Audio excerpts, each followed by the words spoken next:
They called it the bat's wings. A new medium needed a new way to brand itself, and this was it.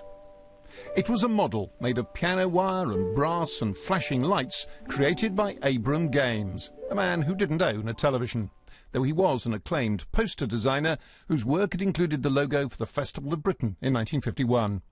His daughter showed me some of his working drawings and sketches for the bat's wings. He never worked in the studio on his initial ideas. He always worked on public transport, on top of buses.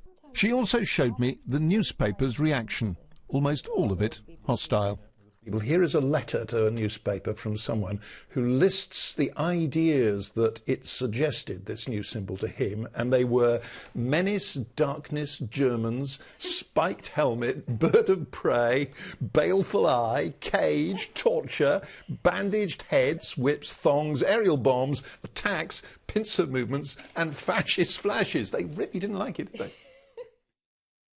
Games was used to controversy. This wartime recruiting poster was very effective, but lasted only 5 weeks before it was banned, because the model was too attractive.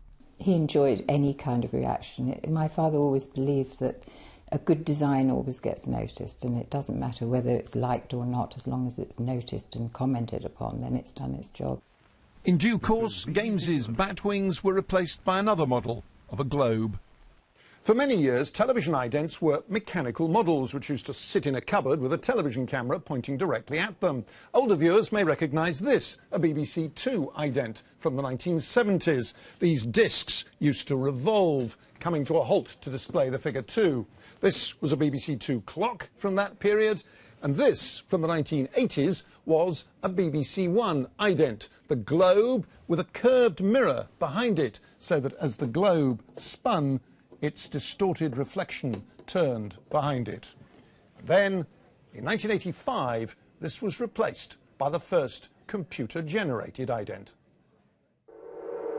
In the last 30 years, television idents have grown ever more elaborate and witty.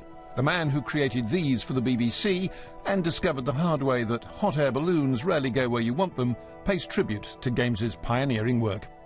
I think it is a wonderful piece of work, absolutely super piece of work. And the one thing that always amuses me is that I was told that as soon as he had actually shot this and actually got one rotation out of it, it fell apart. And I thought to myself, brilliant.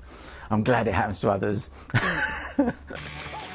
One challenge Abram Games didn't have to worry about, making the BBC stand out from among hundreds of other channels. In his day, there was just one. Nick Hyam, BBC News.